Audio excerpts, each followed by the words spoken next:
Today, we're tackling a topic that's really important for every parent and caregiver out there. It's a rare but very serious complication of the flu. Now, this isn't about making you scared, it's the opposite.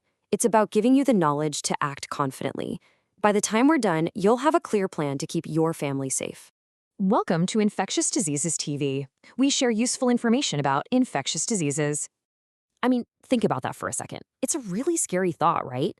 The seasonal flu, it's something most of us just get through. But for a small number of kids, it can explode into a true medical emergency that affects the brain. So today, we're going to break down exactly what that is, and more importantly, how you can be ready for it. We all know what the flu looks like, but there's this dangerous complication that can hide behind those familiar symptoms. It's called Influenza-Associated Encephalopathy. Yeah, it's a mouthful, I know, but let's unpack what it actually means. So what's really happening here? Encephalo means brain, and pathy means disorder. But here's the key. It's not the flu virus directly invading the brain.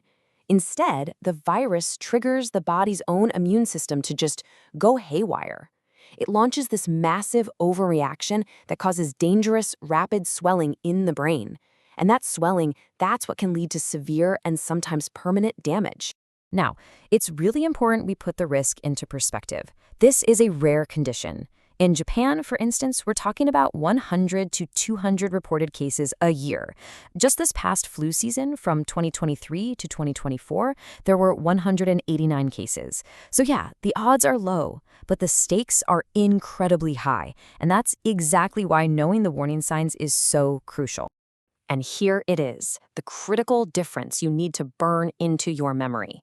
On one side, you have the typical flu symptoms we all know and hate. High fever, achy body, just feeling wiped out. But on the other side, those are emergency signs. Things like impaired consciousness, seizures, or bizarre speech and behavior. That is not a normal part of the flu. Those are massive red flags telling you something is seriously wrong. Recognizing these red flags isn't just a good idea, it is a race against time. So let's get really specific on what you need to be looking for. So what does this actually look like in real life? Well, impaired consciousness isn't just being extra sleepy from the flu. We're talking about a child who's really hard to wake up, who doesn't seem to recognize you or is just completely out of it. Seizures can be those big, scary convulsions, but they can also be much quieter, like just staring off into space. You also have to listen for weird speech, talking nonsense, just total gibberish, and watch for strange behaviors, like seeing things that aren't there or suddenly panicking. And on top of all that, repeated vomiting is another huge danger sign. The thing that is so alarming here is the speed. A child can go from having what looks like a normal flu to being in a neurological emergency in just a matter of hours, often within the very first day of the fever. With these symptoms, there is absolutely no wait and see. The second you spot them, you have to act. Now, you've probably noticed we keep saying children, and there's a very clear reason for that. They are by far the group most at risk for this devastating complication. Just look at this. A staggering 90% of cases are in kids under 15. And while we're still learning, the main theory is that it's because their immune systems are still developing. They're still learning the ropes. And sometimes the response to the flu virus is just too much. It's that massive overreaction we talked about that leads to the brain inflammation. And here is a point that I cannot stress enough. This isn't something that only happens to kids with other health problems. So many of these cases happen in children who were perfectly healthy before they got the flu. What that means is that every parent needs to be watching, no matter how tough or healthy their kid usually is. Okay, let's move on to what might be the single most practical, life-saving piece of advice we're going to talk about today. When your child has a fever from the flu, the medicine you reach for matters a lot. It's a scene every parent has lived through, right? Your kid is burning up, feeling miserable, and you go straight to the medicine cabinet. But believe it or not, that choice you make in that moment can have massive consequences. Let me make this as clear as possible. There are certain medicines that are linked with a higher risk of severe complications. For children with the flu, you absolutely must avoid aspirin. It's connected to something called Ray's syndrome, another dangerous brain condition. You also need to avoid anti-inflammatory drugs like diclofenac and mefenamic acid. The one safe, recommended option for a flu fever in children is acetaminophen, period. This quote just says it all. This is not a tiny detail. It can be a life-altering decision.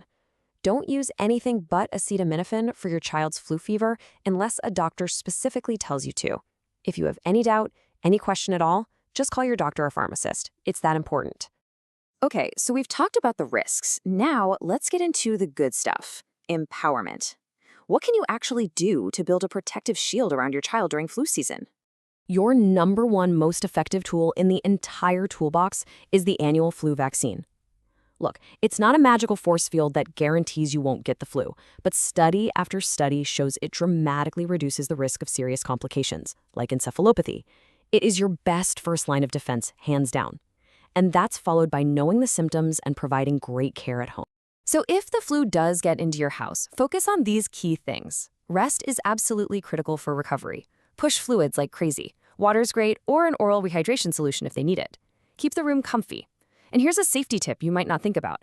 Because high fevers can cause confusion, make the environment safe. Lock windows, for example. And then just watch them like a hawk, especially for those first 2 or 3 days when complications are most likely to show up. Whew, we have covered a lot of really important ground. So let's boil it all down into a simple, easy-to-remember action plan that you can take with you. Here it is, just 4 simple steps. Number 1, vaccinate. It's your proactive shield. Get that annual flu shot. Number 2, know the signs. Remember those neurological red flags so you can tell the difference between my kid is just sick and my kid is in trouble. Number 3, use safe medicine. For flu fever, it's acetaminophen. That's it. And finally, number 4, act immediately. Trust your instincts. If you see any of those warning signs, it's not time to wait. It's time to get emergency help right away. See? This knowledge is your power. It takes that feeling of fear and turns it into a plan, into preparedness. The goal isn't to live in fear of the flu, but to respect it and to be ready to act when it matters most, to protect the people you love. This is Infectious Diseases TV. Please like and subscribe.